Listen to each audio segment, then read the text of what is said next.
Hello and welcome to Montessori Monday's video activities for 6 to 9 year olds. I know I'm posting this a day late because yesterday what happened when I was getting the content ready for the video, I realized that the materials in a Montessori environment are so beautiful, and especially because today's video is about arithmetic operations for 6 to 9 year olds at home. I was wondering, how do I bring about the beauty of the materials to your home and talk about how these activities are very simple and very scientifically precise as well. So I thought, every activity has to be a demonstration so that it will get through better. And in these times, I had to just use what was there in my house, and I'm pretty sure that these materials will be there in yours as well. So I sat and made some materials, and I've given you some demonstrations. I hope you like it. Arithmetic is usually a very interesting area in the Montessori environment. It's the materials just call out to me even when I enter the classroom as well. The beauty of the materials, the simplicity, and the fact that they're so scientific and precise, and the same material can be used by a 3 year old as well as a 12-year old. That's how amazing the materials are. I really miss those materials. Anyway, so here's a small glimpse of what you could do. Please remember that these are hastily done. These are not precise and perfect, but they are a start, and you can just take it from here. And you know what? Every arithmetic workshop in our school, with the school I was working at, it has been a hit, and we've had parents and grandparents asking us so many questions. So I hope this answers a few questions about the Montessori math. And if you have any more, feel free to reach out. Try these activities at home, and of course, follow the child. If they're interested in the activities, give it to them. If not, just wait and see what happens. Go with the flow, see if some other thing suits them. So just check it out anyway. I'm sure they'll like it. Delving straight into the activities today, nothing else to say.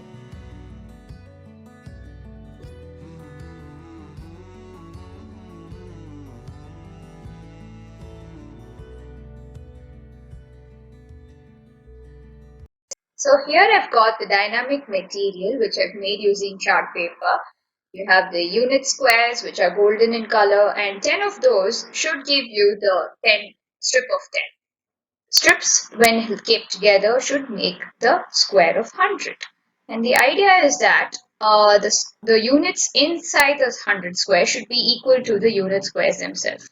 And it's easy just to make more of the hundreds, cut them out to get the strips. Now get your child to choose a number with a quantity, and also lay down the symbols for it. For example, 100, 3 tens or 30, and 4 of the unit squares. And when you place them one on top of the other, here's how you do the slide to cover the zeros, and you get the number that you've created, 134.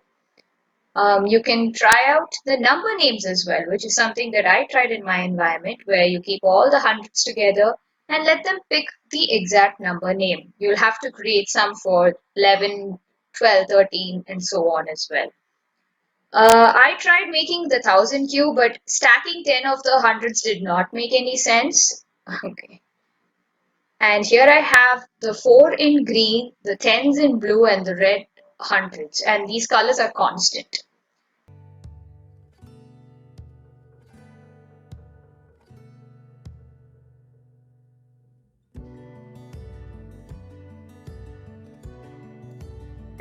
Colored bead bars are a tricky material and very beautiful as well. So just make sure your units are the same as the decimal square units. And if you notice that each of these numbers have a certain color which is constant throughout the Montessori environment across years. Now here I have a 10 and a 1, and this is another way of introducing 11 to the child, where 1, 10 and 2, for example, makes 12. They can count. So bringing about traditional names and understanding the concept is much easier with these beautiful colored bead bars, and in this case they are strips, colored strips. There's a lot you can do with these bead bars, which is what I love about them. For example, if I take two of the two bead bars, they form a beautiful square. So this is actually a prerequisite to squaring and cubing as well. Whereas a rectangle is formed when I take 4 twice. So that brings me to how we do multiplication with these bead bars, where you take a number, a certain number of times, for example, 4 taken twice, and you show the answer below as 8. Here's another example. 3 taken 2 times is 6, and we show the answer below as well. If the answer is more than 10, just use the golden bead bars. The fun thing about these materials is that you can get your child to make some of the materials as well, like cutting and writing down the numbers and symbols as you work with them. So we're going to do some operations with the colored bead bars. First up is addition. There's no order of operations, just go with the flow. 2 plus 3. So we'll need the 2 bead bar. We'll need the 3 bead bars. Forgive me for saying 3 and 2 bead bars, even though these are strips. When we put them together, because addition is all about putting things together, we find that we get the strip of 5. Now, I just want to bring out to your attention that the golden bead bars can be used for addition as well. In fact, it is the first thing that we introduce to the child, not with smaller numbers, but with huge numbers like thousands and hundreds, because they like that. Here we move on to multiplication, which I showed you before. We take the strip of 3 twice and we find that the answer or the product is 6. Subtraction, we just say 5 minus 3. We just cover 3 of the squares in the strip of 5 and we find out that the difference, what remains, is 2. So we will show that as well. So in subtraction, we don't say take away, we say give away, because that's a value to be learned in Montessori while working with the materials.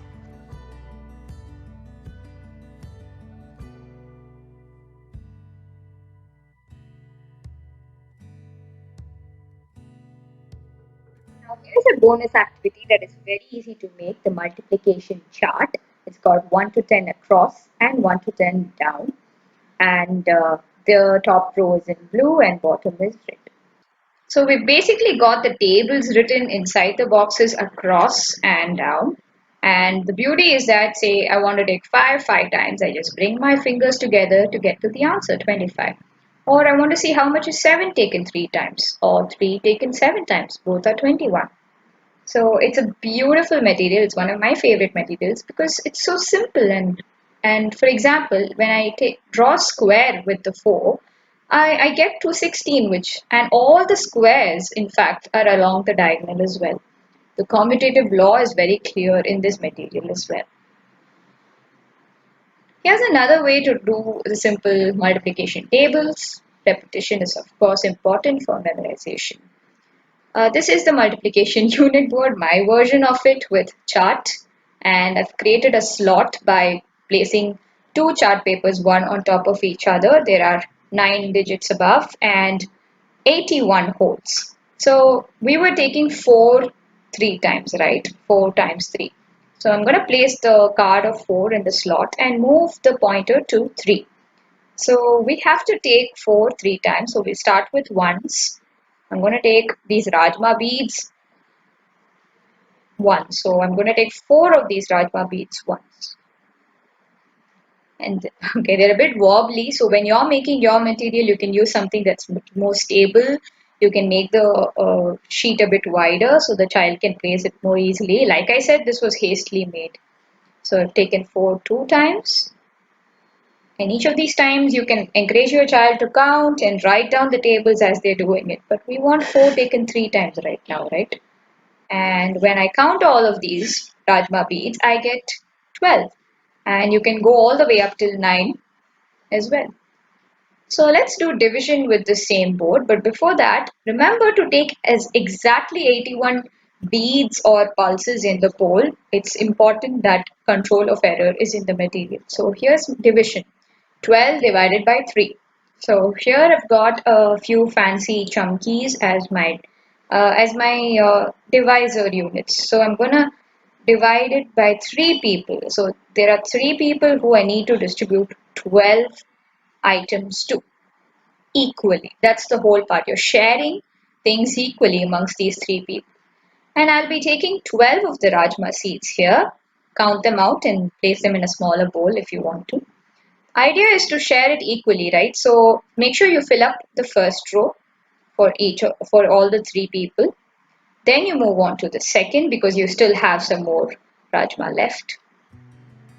So you continue in this manner, place them neatly, and till you run out of beads, you just continue distributing them equally.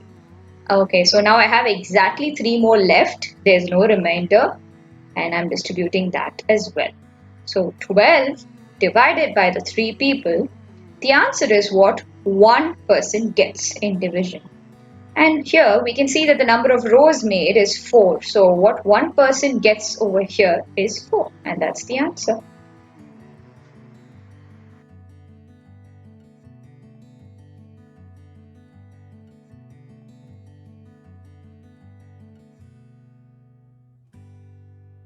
So now let's look at 4-digit addition, subtraction, multiplication and division using this beautiful material called the stamp game.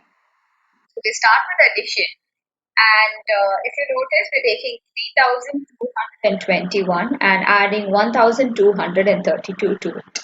So we'll be taking the stamps which we've made, and if you notice the stamps are of the same color as well. The thousands and units are in green, the hundreds are in red, and the tens are in blue. So I've got the second number placed below the first. And because this is addition, addition is all about putting things together, right? So we'll start with the units and push them up. So this is a great way to introduce language also. Let's see what it is all together. Let's find out the sum, and other words can be used. So now we've got all the numbers together and it's time to count. How many units we have, how many tens, hundreds and so forth. We count and we write it down. So we've got 4,000, 4 hundreds, 5 tens and 3 units. Remember to count and be ready from the units to the thousand and write it this way. So now we're going to do subtraction where we give away. So here I've got 4,536 and we start with the units and I'm going to give away 4 units. We move on to the tens where we have to give away 2 tens. We now give away 3 hundreds and 2 thousands. And what we have as the difference is our answer, 2,200 and 1 10 and 2 ones. But the child at this point should know that 1 10 and 2 ones make 12. And therefore we write it this way. Let's move on to multiplication, and this problem that I'll be showing you will have carryover or change. So we've got 25 taken 2 times, which is 2 tens and 5 ones, and we're going to take it twice. Now this is the part where some children have even had revelations that, oh, so multiplication is nothing but addition again, where we're bringing the same number together. So here I am counting the ones and I see that I have 10 ones, right? But we know that 10 ones make up one of the tens. So we take these ones away and now it's time to count the tens. We've got 5 tens and 0 units. Let's write it. Moving on to division. So I've got 10 divided by 5. I take my dividend with the stamps, and for divisors I'm using Rajma, but you can use anything. It could be dolls, it could be bottle caps, etc. So now we have this 10 stamp which I have to divide, but I can't tear and share it, right? So I have to share it in a different way. Fortunately, we know that 110 can be changed for 10 of the units. So I'm going to do just that. So now we have plenty to share, and we know that everyone gets everything equally in division. So if I give 1 to the first person, I have to give 1 to the rest. I still have some more of the units to go around, so I distribute it another time until I run out or I'm unable to give them equal. So now you see that in division, what one person gets is the answer, right? You can reinforce this again and again. What one gets is the answer. And there are two of the units that one person gets. So here you go. We're done.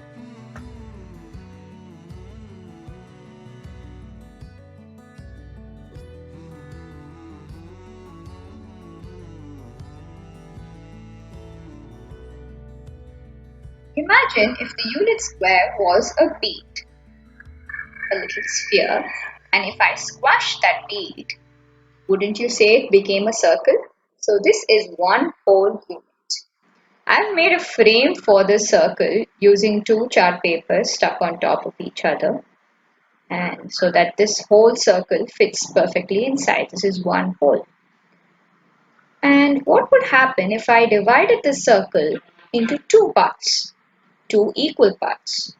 I would end up with what we call as halves.